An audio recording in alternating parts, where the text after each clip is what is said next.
I got a couple of videos where we launch EC2 instances to then run a web server on top of them.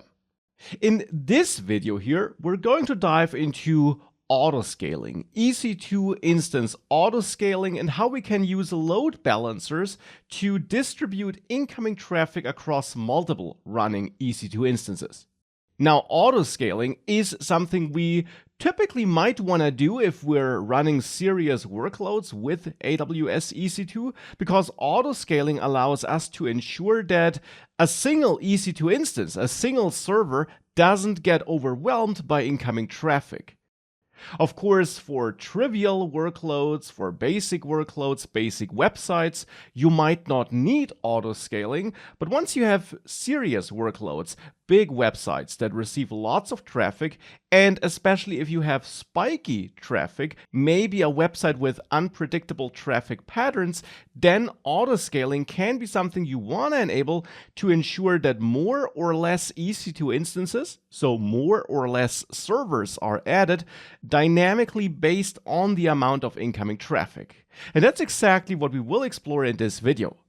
Now, as always, if you want to get started with AWS and get a thorough overview of all AWS services, you might want to check out my complete Cloud Practitioner course, where I also help you pass that entry-level certification, in case you're interested. Now, for this video, I prepared a basic website, a basic web application, to which you find a link attached to this video, which in the end is a simple Node.js REST API. So a website, you could say, to which we can send requests to two specific endpoints, two specific paths, which then trigger different kinds of actions. And here on this GET request main route here, I, for example, read a file, and I read that file in a loop to generate a huge amount of work that has to be done on the server. And I'm doing this for demo purposes here to show you how a server, how an EC2 instance could get a lot of work it needs to do, and how it could get overwhelmed by that work, and how autoscaling can then help with that issue. Now, therefore, as a first step, I will launch a new EC2 instance, and for this instance, I use a regular Amazon Linux base AMI, and I will choose the T2 Nano instance type, which is the weakest instance type I can select here, simply because that makes it even easier for me to show you how such an instance could get overwhelmed, because of course the more hardware capabilities it has, the more CPU cores and memory it has, the harder it is to overwhelm it. And that's, by the way, an important takeaway. Besides scaling by adding more instances, which is what we'll do in this video, you could also scale vertically, as it's called, instead of horizontally, which is that you add more instances. But you could scale vertically by launching instances that are more capable, that are more powerful when it comes to their hardware profiles. So that's something you could do if you have a workload that needs a lot of power. And it's of course something you should consider doing. Here, however, I want to introduce you to AWS Autoscaling Service and to horizontal scaling, where we add more instances. And therefore, I'll pick this weakest instance to have an easier time showing this to you. I don't need a key pair because I won't connect to it. I will select an existing security group, which in the end opens ports 80 and 22. Actually, we don't even need 22 here, so I could also create a new one, which only allows HTTP traffic, now that I think about it.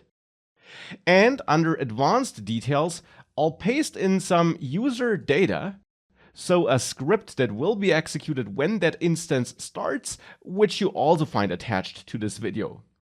And in this user data, I in the end install Git and Node.js, then I grab this demo code I showed you, and I start this web server in the background.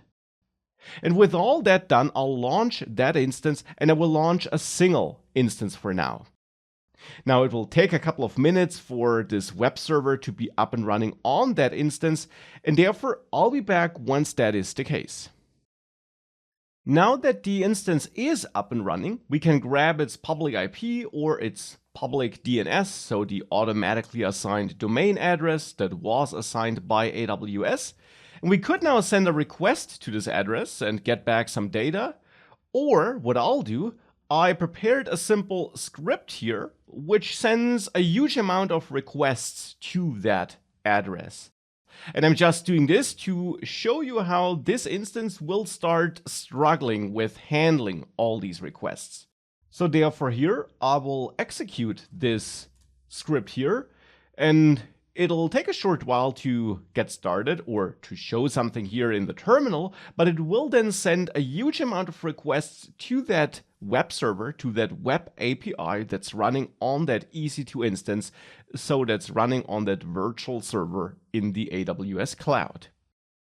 Here it is, sending the requests, and all these requests are now hitting this web API running on that instance, and we can see the impact of that if we go to the monitoring tab and we refresh there. And we'll have to wait a couple of minutes because this is not reflecting a live status of that instance, but instead data is aggregated, and therefore we'll have to wait a couple of minutes until we can see some effect here. And I'll be back once we can see that effect. So those requests were now sent for quite a while, and therefore now I'm back here. And what we can see in the monitoring tab is that here this instance is under heavy load. It's basically using all its CPU cores. It's definitely doing way too much work. And that's exactly where scaling becomes important, because this process with that amount of traffic, which is of course simulated here, but still, that is all too much for this instance. Now, one solution could be, as mentioned before, to launch a more powerful instance. Choose a more capable instance type here, use more hardware, and that would definitely help here. An alternative option, or an additional option, if you can't upgrade anymore, or if you don't want to, or if you simply want to combine both options, is to also scale horizontally. Which means we don't just want a single instance up and running. And for that, we can use the autoscaling service. Now, to use autoscaling, I'll first of all terminate this instance. And here on the EC2 service page, I'll go to launch templates here on the left. Because the first step now is that we create a launch template. A launch template simply is a blueprint for new instances that we want to start. Not like an AMI that defines the software that should be installed, but instead a configuration blueprint. It looks like the launch wizard from before, basically, if you take a look at it, but it won't launch an instance. Instead, we just create a blueprint here, and you'll see why we need that in just a second. So here I'll give this template a name like demo1, and I'll check this box here so that we get some information here when we create this template about which field must be filled out to use this template for EC2 autoscaling, because that's why I'm creating this template, as you will see later. And then here, as a first step, I will choose an AMI here, and I'll use that same AMI as I used before. We don't have to include it here, but I want to include it here because I know that I will use this AMI. I will choose the T2 Nano instance type now again, so this weakest instance type for demonstration purposes. I don't specify any information about the key pair, but here for the security group, I'll pick that Launch Wizard 2 security group that opens port 80. Don't need any other configuration here. Don't need any storage configuration, but for the advanced details, I will again paste in that user data script which downloads the code and starts the web server. And then I create that launch template. Now, very important, with that alone, no instance is launched. If you take a look at the instances here, I have no instances up and running. Instead, I now won't launch instances manually, but use this autoscaling service, which is another service offered by AWS for doing that. Here on the EC2 service page, you find that on the left side. And as a first step, I will create an autoscaling group. Now we can give this group a name like AS1, and we have to pick a launch template. And here I'll pick the launch template I just created. With that, we're telling AWS how future instances that are launched automatically by that auto-scaling service should be configured.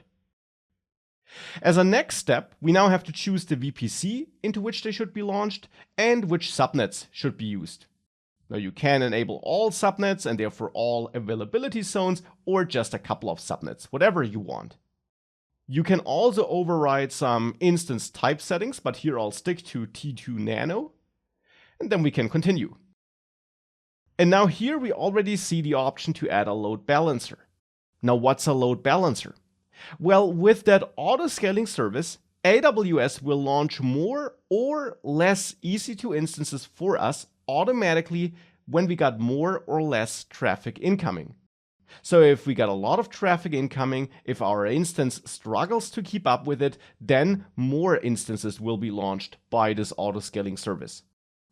If traffic decreases, those excess instances will be shut down. But if we have more instances up and running, we of course must make sure that that incoming traffic is distributed equally amongst them. Otherwise, a single instance would still get overwhelmed. And that's what the load balancer service, another service offered by AWS, does for us. When we attach a load balancer, that service will make sure that incoming traffic is distributed equally amongst the available instances. Now, there are two types of load balancers, as I also explain in my course: the application load balancer and the network load balancer. The difference, or the main difference between these load balancers, is that the application load balancer focuses on HTTP and HTTPS and allows us to set up rules where we can send requests to different instances based on the content of an HTTP request or based on query parameters that might be attached to an HTTP request. Whereas the network load balancer does not allow us to look deeply into the incoming request, and therefore is the perfect load balancer for low-level network traffic and not for HTTP or HTTPS traffic. You can use both, but here we'll use the application load balancer. Now, with that selected, we have to give it a name. And we want an internet-facing load balancer because here we know that we have a web API, and therefore the load balancer should take those requests and forward them to that API. Hence, the load balancer must be internet-facing. We then have to choose the same subnets as we chose for the auto-scaling group, because of course we want to distribute traffic amongst instances in those subnets which we also use for launching the instances with the auto-scaling service. And those instances listen on port 80. The web server I'm running on those instances listens on port 80. Then we have a health check here that simply is used internally to find out whether an instance is up or running. If it's not responding properly to the health check, it will be replaced. And you can also enable extra health checks performed by the load balancer service. And a health check simply means that the load balancer service sends a HTTP request to the instance from time to time and checks whether it responds as expected. And if it doesn't, it tells AWS, so to say, that that instance should be replaced. With that, we just have to make sure that we also create a new target group here. That's important. And that's simply the group of instances which will be used for load balancing. And since we add this here whilst adding auto-scaling, that will be the same as the auto-scaling group. So all instances that are launched by the AWS auto-scaling service will automatically be included in that target group that's used by the load balancer. Then we can proceed, and now we can choose how we want to scale our instances. So now we're back in the auto-scaling configuration. We can set a desired minimum and maximum capacity. And desired simply is the default capacity, which we always want to have. Let's say 1 instance. Minimum often is the same, but sometimes you could have a higher default capacity, which could temporarily be reduced. That's when minimum becomes important. And maximum, as the name suggests, is the highest number of instances you want to have up and running when needed. So that's the highest number of instances this service can launch when they are needed. Now, regarding the when they are needed part, that's configured here with the scaling policies. And here we want to set a target tracking scaling policy instead of no policy. With no policy, we basically have no scaling, then just failing instances would be replaced. But with a target tracking scaling policy, we can, for example, say that if the average CPU utilization of those instances goes above 50% or maybe 40% or whatever, let's stick to 50, then a new instance should be added. And if it goes below that, then instances will be shut down, basically. So you can, of course, play around with those settings, but with that setup, you can also add notifications so that you get alerted when a scaling event happens. You can add tags, as you can for most AWS resources, and then you can confirm that and create the auto-scaling group. And this will also create the load balancer here, since I also configured this during the setup process. Now, since I set a desired capacity of 1 instance will be launched automatically. So here we will see that a new instance is being started. But if they are then needed, more than 1 instance will be added. And to show this to you, I'll again wait for a couple of minutes, then send all my HTTP requests again, and then see whether our auto-scaling service does its job as it should do it. So after a while, the first instance started, and actually a second instance was started already by the auto-scaling service, because during the startup process, also thanks to the user data script and because I also sent a test request, this CPU utilization already went above 50% for this first instance, and that's why here the auto-scaling group did launch a second instance. So this auto-scaling service launched a second instance, as it should. So now we got this up and running. How do we now send requests to those instances though? Well, not by using the automatically assigned IP addresses or DNS names of the individual instances, but instead by using the load balancer. That's why we created an internet-facing load balancer. Here it is. That load balancer also has an automatically assigned DNS name, and that DNS name, so that domain, should be used for sending the requests now, because those requests will then reach the load balancer, and the load balancer will then forward them to the different instances that are managed by that load balancer, or that are included in the target groups of that load balancer, to be precise. So it's that DNS name which we can now use to send a request. And of course, it's that DNS name that I can use in my script, therefore, to send multiple requests. And if I do that, we should then also see how those requests are forwarded to different instances. We will be able to tell that that's the case if we take a look at the CPU utilizations of the different instances. They should all be more or less equal. At least we should see that all instances are doing some work. And in addition, of course, because we have auto-scaling active, we also should see that more instances are launched if they should be needed because CPU utilization is too high. Now, also another brief word about the load balancer. You can, of course, also use that load balancer without auto-scaling. It's of course a very common combination, but you could also use load balancing across a group of manually launched instances. And you could also use auto-scaling to launch multiple instances that are not managed by a load balancer. Then you would have to ensure that traffic is distributed across those instances though. That's why it is a common combination after all. So here we now should see that if we go to the instances, that both instances have to do some work, and again we'll have to wait a couple of minutes to see an effect here, but I can already see that this second instance has a utilization of 40% here, and for the first instance we'll have to wait a couple of minutes until this updates again. And if it should be needed, then of course the auto-scaling service also will launch another instance. By the way, if we go to the autoscaling group and to monitoring there, we can also see statistics for the entire group and not the CPU utilization, but the number of instances and so on. And then here for EC2, if we go there, then we also see the average utilization, the average CPU utilization, and other instance metrics aggregated across all the EC2 instances that belong to that group. And it's also these numbers that matter for the autoscaling service when it comes to determining whether new instances are added or removed. So here we can now wait a couple of minutes to see this effect, to see whether more instances are added.